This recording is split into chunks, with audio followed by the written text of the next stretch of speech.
Welcome to Bed Crime Stories Podcast. I'm your host, T. And here at Bed Crime Stories, we put the T, truth, into true crime.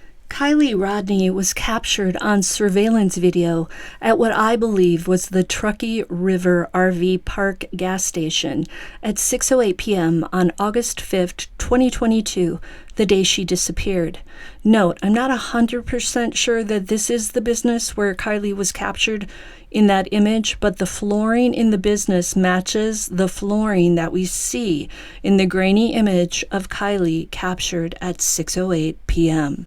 Kiely was already dressed up for the party in her black bodysuit and dark green chinos in that image. What, if anything, did she purchase at this gas station? Could booze have been purchased here? Or did Kiely simply use the restroom there? If she did, or someone else purchased alcohol, was a fake ID used? Or did someone of legal drinking age buy the booze for the underage kids?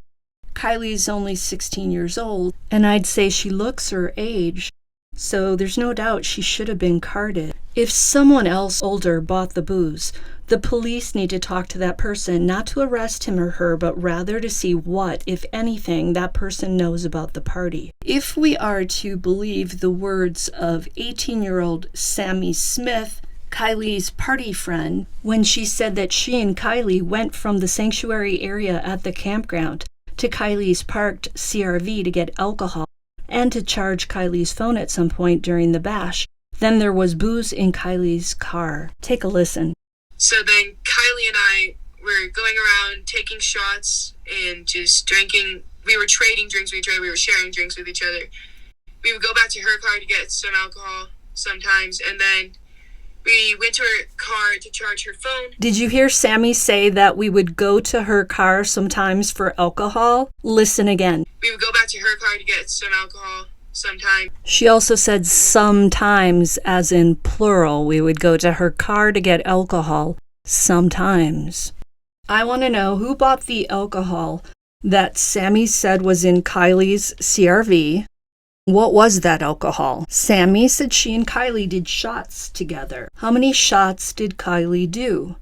Kiely's thin, and I suspect she probably didn't drink those shots on a nice full stomach. She could easily have poisoned herself with all these shots. There is such a thing as alcohol poisoning. This stuff tends to happen during fraternity and sorority hazings. Alcohol poisoning is very common. According to the Mayo Clinic, more than 3 million cases of alcohol poisoning occur each year in the United States. Yes, I know that a text was sent from Kiely's phone to her mother at 11:30 p.m. saying that she'd be home around 12:15, but someone else could have typed that for her if she was too intoxicated to do it herself. My brother once thought it would be funny to have the 15-year-old me, or maybe even 12-year-old me, I don't remember, do shots one night while our parents were away at a party.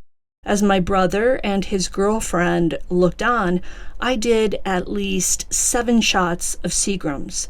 I can still smell the sickening odor of that crap. I ended up in my bed with the ceiling and bed both spinning but in opposite directions. And let me tell you, I am not a roller coaster ride lover. I don't do well on them.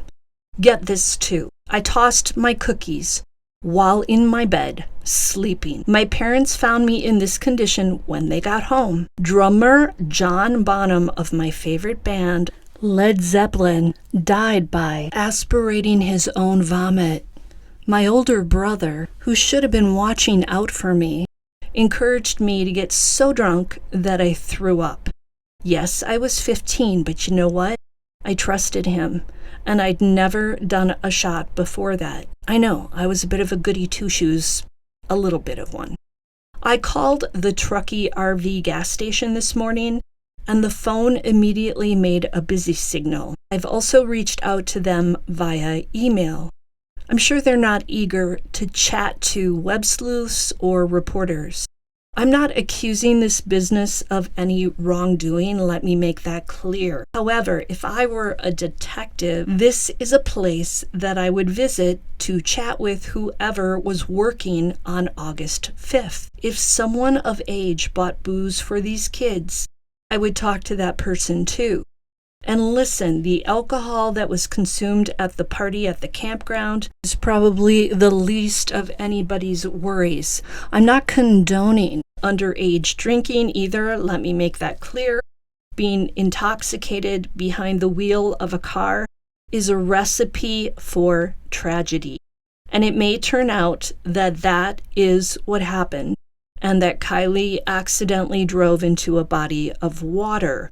We know this happens, and Adventures with Purpose will be in Truckee, California today to begin searching under the water for Kiely and her CRV. There are so many bodies of water in that area. I also want to know, where was Kiely between 6:08 p.m. and 10 p.m.? This person, Ronnie, who called into iCkEdMel's YouTube channel, that person let it slip that Kiely was seen by his two cousins, wink wink, around 8 or 9 p.m. on Friday, already intoxicated.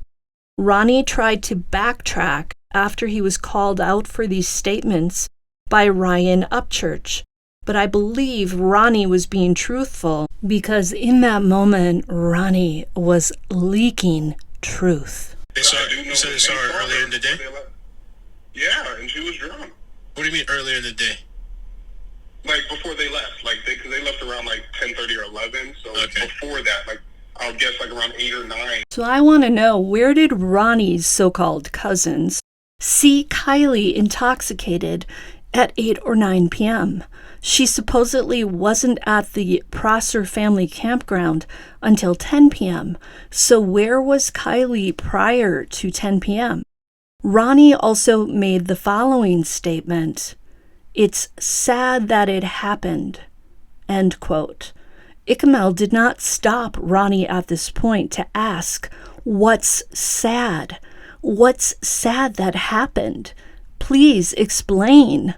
So now I'm asking iCkEdMel or Ryan Upchurch, who has mad hella sleuthing skills to, in turn, ask this Ronnie dude, or whoever the heck he is, what he meant by that and where his two cousins, wink wink, saw Kiely drunk at 8 or 9 p.m.